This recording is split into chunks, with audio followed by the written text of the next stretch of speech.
Hello, pianists, teachers, colleagues, and friends.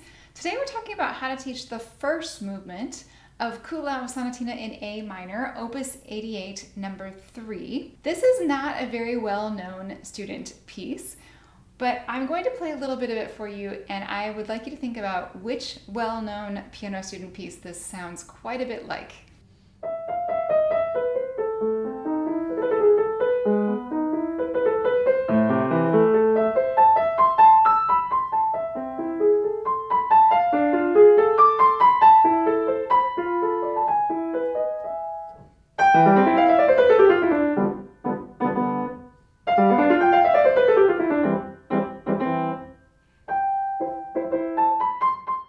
So did you hear it? In my mind, this sounds eerily like Fürlies by Beethoven in that opening motive. For that reason, I think this is a great alternative piece to Fürlies. If your student likes that piece, but you just can't bear to teach it one more time, then I would encourage you to check this out. It is pretty similarly leveled, so I wouldn't use this for a student who is not ready to play Fürlies yet. It would be a similar level, maybe just ever so slightly easier because it is shorter, but it is a great alternative. If we haven't met before, my name is Jana Williamson and welcome to my home piano studio in the suburbs of Chicago. Since this piece is a great alternative to Fürlies, it is listed on my Not Ready Yet resource, which I would love for you to check out. Not Ready Yet has 10 of the most requested piano pieces by students and includes options for excerpts, arrangements, and preparatory or alternative repertoire for those students who aren't ready yet to play those great classics. Things like the Pathetique Sonata, Liszt Liebesdrama, and much more. So let's take a minute to look at this. It is, as I said, lesser known, so it's not going to be one that your student probably will know and ask to play. However, the last movement is a student favorite, shows up on a lot of my recitals. I hear it frequently at exams and evaluative events. It sounds like this. And I do have a video featuring that movement, so if you click right up there, you can access that. In that video, I talked a lot about practice techniques, and there are a lot of technical things both in that movement and this one. And in this one, I'm just going to give you some more general thoughts about teaching a sonatina movement to intermediate to upper intermediate student. For reference, this is on the RCM level 7, so it is, just on the higher end of solid intermediate repertoire. And our intermediate students should be playing sonatinas. It's hard to find sonatinas in a minor key, so this is a great selection if you have a student who's just dying to play something melancholy, but they need a classical era selection. Again, since this is lesser known, it doesn't show up in a lot of student collections. I'm looking at this today in Keith Snell's Piano Repertoire Baroque and Classical Level 8. And one of the things I do appreciate about Snell's books are that he includes entire sonatinas as opposed to just selected movements. And that's how I got to know this movement in the first place. I knew the third movement, I've known that for years and years. But when a student was using this book, I discovered this first movement and I thought, wow, this is really worth teaching. This piece packs a lot of punch, both technically and stylistically, into just 3 pages. It's not very long, it doesn't take very long to play. We have all kinds of scale passages and articulation markings and dynamics, and my favorite part, we have these extreme contrasts between character or mood. The tempo marking is Allegro con affetto, so you already get this idea that this is going to be a little bit moody.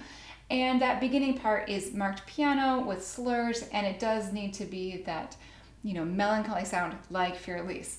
But then we get this burst of forte and 16th notes and even the dotted rhythm at measure 10.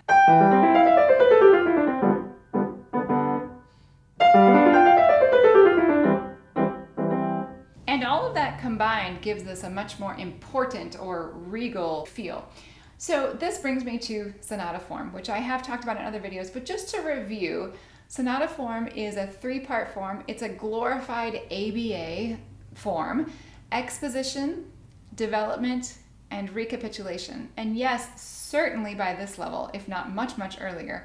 my students are going to know those terms, and just know that the exposition is where we introduce the themes, the characters. The development is where all the action and drama takes place, and the story gets into the climax. And the recapitulation, which I tell them is my favorite music word because it has so many syllables, is the resolution of that story, and we see the characters one more time, but everything has been resolved. In a major key, sonata form should function that the original theme, the first theme, should be in the tonic key, and by the end of the exposition it should go to the dominant, whereas the recapitulation starts in the tonic and ends as well in the tonic, because you have to end in the correct key.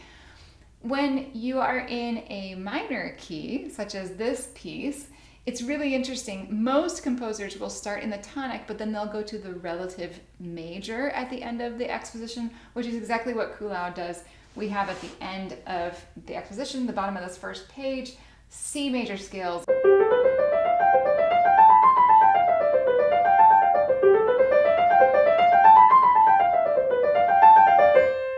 And the end of measure 20 and 22 is one technical problem spot that I do want to highlight. This little motive, it's not scale, it's not steps wise, it has thirds in there. So you have to get really good at that. Plus, if you're finishing measure 20, you have to cross that 4 over and then start that whole C major scale passage again. Outside of that, the scale patterns are quite easy because it's just C major. So again, we've ended there in C, but then measure 23 is so great because instead of just letting that sit for a minute, Kuhlau adds some octaves and some chords, and we end back on the dominant in A minor. I love that. That's so dramatic. The development takes the initial theme,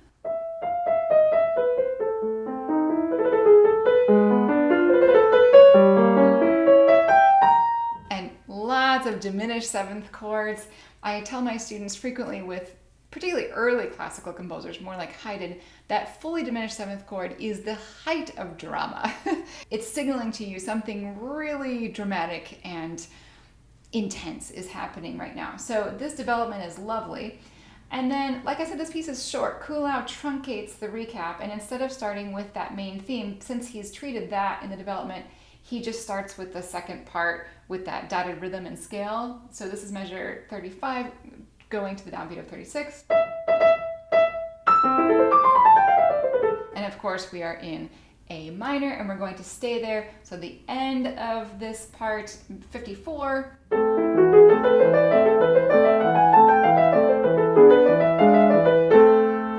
And downbeat of 54, I'm sorry, that was starting at 52, and the downbeat of 54 in A, and then we get some great octaves and chords again that are gonna kind of be a little bit frothy. We're thinking about where we are, if we're ending this piece or if we're gonna tag something on at the end.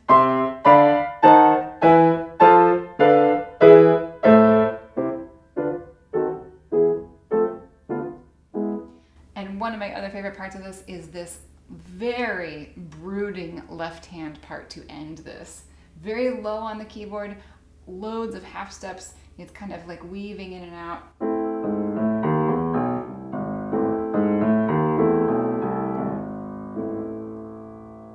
And then that little to end on the low A at a pianissimo dynamic. So all that to say, this follows the form nicely, and you can have that conversation about when you're in a minor key, going to the relative major, as well as those fully diminished seventh chords. That's easy theory for this level. It's not taking a student into a lot of Roman numeral analysis or Schenkerian analysis or anything like that. It's just identifying the tonal centers, talking about the basic scales and chords, and the qualities of chords that give us that different feel.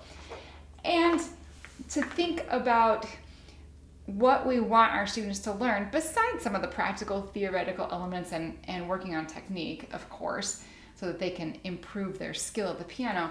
At this level, it's so important not only to work on improving skills, but helping our students facilitate their emotional and personal experience, their imagination to their music, so that they can really see themselves as pianists.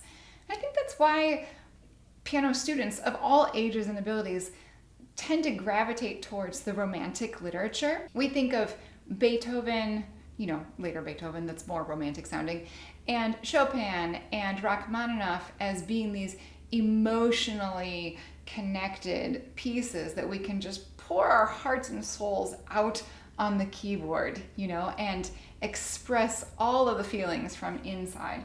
It's a little bit more remote when we're talking about a classical sonatina. Again, we already have some help here because it's in a minor key and students gravitate so much towards minor keys. But when you're working on sonata form with a student, have them tie it to a story, either a story that's pre-existing, like a book they've read or movie they've seen, or even just a fairy tale, something very, very simple. Or they can make up their own story, or they can come up with a character, any tiny little connection to something in their life, something they've read, seen, or experienced, and then pull out characters from that. So the first character in this piece needs to be someone sad or brooding or, thinking about something. And the second character needs to be that more regal, authoritative, whatever words you want to use.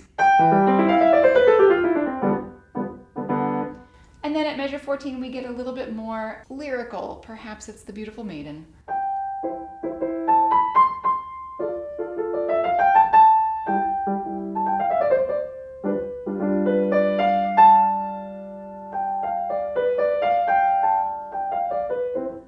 And then we get the runny scales, and who knows what character that is. And so there's no right or wrong answer to this. And if I ask my students to start thinking about characters and they look at me like they're worried that they're going to say the wrong thing, I remind them frequently, there is no right answer to this. This is all about your imagination. And it doesn't even matter if your story is good or fleshed out. We just have to have something that connects it to some sort of external thing. And the more creative they can be, the more fun they'll have with it, or the more they can connect to something that they already love, the more they can. But as we're working with our intermediate students, thinking that we want them to progress to higher levels, more technical prowess, more performance abilities, the ability to simply play harder repertoire, moving through intermediate to the great classics like Beethoven sonatas and Chopin waltzes and nocturnes and all those things that we think of as the great canon of piano literature. We want to, yes, progress them on their way and help them improve in their skill and gain more skill, but we also want to make that connection for them so that they have pieces that they love playing, things that they want to share with other people, moments of thinking, this thing that I'm playing is really interesting, or it's really effective, or it's really exciting, or whatever the word may be that they are connecting with, because, and then have them fill in the gaps. Why is this piece so exciting? Why do you like the sound of this so much? Let's play it again. Let's really listen for the diminished seventh chords, whatever it is. That in our intermediate teaching, we are facilitating that connection and helping students love their music and ultimately identify as musicians and pianists. If you're interested in this topic of teaching intermediate students well, with a thorough curriculum, with a plan for how you're going to teach them, as well as teaching them to play repertoire like sonatinas and other things expressively and artistically, then I would invite you to join me and my good friend Christina Whitlock in our fall intermediate piano teaching cohort. We are going to be working through Janine Jacobson's Professional Piano Teaching Volume 2, which is a textbook for intermediate and early advanced piano teaching. This is happening on Fridays beginning September 5th. I will put all of the information about this cohort in a link below the description of this video. The price increases on August 15th. So grab your spot while there are still spots and while the price is at the original introductory rate. If you have questions about the cohort, thoughts about this piece, other sonatinas, or anything else, please leave a comment below the video. I wish you all the best in your teaching and playing.